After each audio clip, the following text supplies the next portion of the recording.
জুলাই অভ্যুত্থানে স্বৈরাচার আওয়ামী লীগ সরকারের পতনের ৯ মাস পর এবার দেশ ছাড়লেন সাবেক রাষ্ট্রপতি আব্দুল হামিদ। বুধবার দিবাগত রাত ৩টা ৫ মিনিটে থাই এয়ারওয়েজের একটি ফ্লাইটে তিনি দেশ ছাড়েন বলে জানা গেছে। বৃহস্পতিবার ৯ মে শাহজালাল আন্তর্জাতিক বিমানবন্দরের দায়িত্বশীল একটি সূত্র তার দেশ ছাড়ার বিষয়টি নিশ্চিত করেছেন। সূত্রটি জানিয়েছে, রাত ৩টা ৫ মিনিটে থাই এয়ারওয়েজের TG340 নম্বর ফ্লাইটে ব্যাংককের উদ্দেশ্যে ঢাকা ছাড়েন আব্দুল হামিদ। এর আগে গত রাত ১১টার দিকে শাহজালাল আন্তর্জাতিক বিমানবন্দরে যান আব্দুল হামিদ।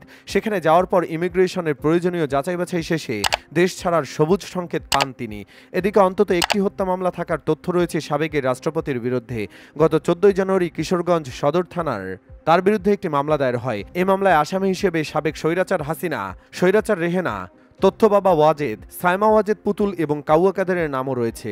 ১৪ জানুয়ারি আব্দুল হামিদের বিরুদ্ধে ওই মামলা হওয়ার আগে কিশোরগঞ্জ জেলা আওয়ামী লীগের নেতাদের আসামি করে প্রায় অর্ধশত মামলা হয়। তবে এই মামলাগুলোর কোনোটিতেই আব্দুল হামিদকে আসামি করা হয়নি।